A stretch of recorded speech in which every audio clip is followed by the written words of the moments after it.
ကြောက်စရာကောင်းတဲ့သီလရှင်တရေကြောင့်အသက်ဆုံးရှုံးသွားတဲ့သတင်းတောက်မှာလေဗစ်တိုးရီးယားဆိုတဲ့အမျိုးသမီးကတော့တရေသစီနာနာဘာဝတွေနဲ့တဘာဝလွန်ဖြစ်ရတွေကိုအယုံကြည်မရှိတဲ့အမျိုးသမီးပါ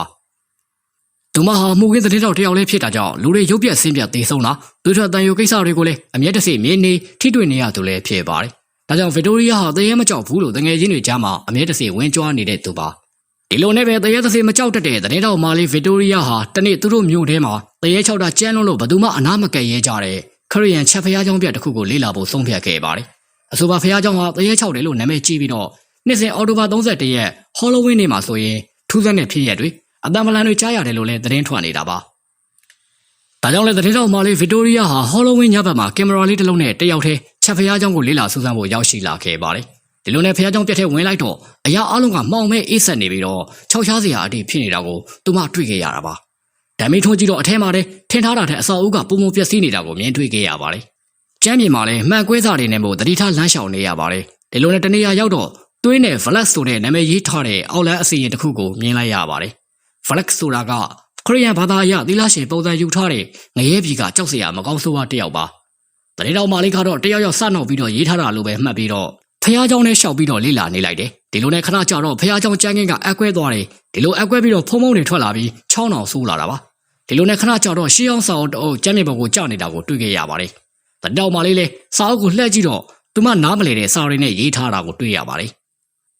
ဒီလိုချိန်သူမရဲ့နောက်ဘက်မှာအသက်ရှူတန်းလိုလိုညင်းငွေတန်လိုလိုကြားလိုက်ရတာပါသူမကနောက်ကိုလှည့်ကြည့်လိုက်တော့ကြောက်စရာမျက်နှာအသွင်ပြင်းနဲ့တီလာရှင်တရေမဖလက်ကိုတွေ့လိုက်ရပါတယ်တီလာရှင်တရေမရဲ့ပုံစံကကြောက်စရာကောင်းလို့တရေမကြောက်ပါဘူးတရေမရှိပါဘူးလို့ကြွေးကြော်ထားတဲ့တရေတော်မာလေးလဲကြောက်လုံးလို့တစ်ဆက်ဆက်တုံနေပါပြီတီလာရှင်တရေမလည်းတလန်းချင်းရှစ်တိုးလာခဲ့တယ်အဲ့ဒီအချိန်မှာသူမရဲ့အနားမှာနောက်ကနေပြီးတော့အချိန်မဲ3ခုကလည်းပေါ်လာပါတယ်တရေတော်မာလေးလည်းဓာတ်ပုံရိုက်ပြီးတော့ထိတ်လန့်နေခဲ့ပါတယ်ဒီလိုနဲ့အချိန်မဲတစ်ခုကသူမကိုနောက်ကနေလဲပင်းထညှက်လိုက်တယ်ပြီးတော့လေးဘော်ကိုမြှောက်ပြီးတော့မျက်နှာချက်နေရနဲ့တရေတော်မာလေးခန္ဓာကိုယ်ကိုရိုက်လိုက်ပါတယ်ပြီးရင်ကျမ်းမြေပေါ်ကိုပစ်ချလိုက်ပါတယ်တရေတော်မာလေးကလည်းမလုံနိုင်အောင်ဓာတ်ချနေပါပြီဒီလာရှင်တရေမကတော့ကြောက်စရာကောင်းတဲ့အပြုံးနဲ့သူမနားကိုတဖြည်းဖြည်းချိကပ်လာတယ်သူမတေးရတော့မယ်ဆိုတာသိနေတဲ့တရေတော်မာလေးဟာနောက်ဆုံးမျောလင်းချက်အနေနဲ့တရေကောက်တွေမှာလုံနေကြအတိုင်းအနီးနားကတစ်သားစားနဲ့သူမလက်ကိုထိုးလိုက်ပြီးတော့သွေးထွက်အောင်လုပ်လိုက်တယ်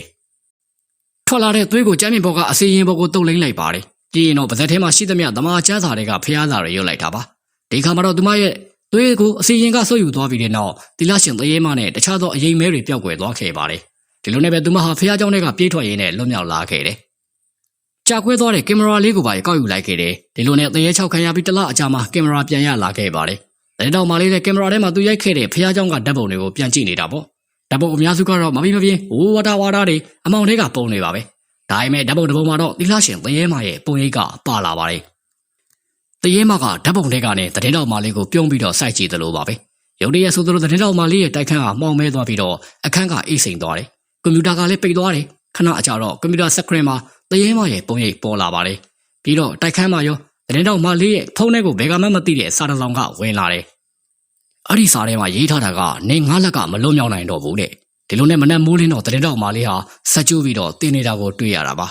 ဒီဖြစ်ဖြစ်ကနေသင်္ကန်းသာယူနိုင်တာကတော့တရေသစီပရလောကကိုမယုံရင်တော့မှလက်တဲ့ဆန်းပြီးတော့မဆူဆန်းတင်ဘူးဆိုတာပဲဖြစ်ပါတော့တယ်ဗီဒီယိုကိုဆုံးဖြတ်ကြည့်ပေးကြလို့အားလုံးကိုကျေးဇူးအထူးပဲတင်ရှိပါတယ်ခင်ဗျာ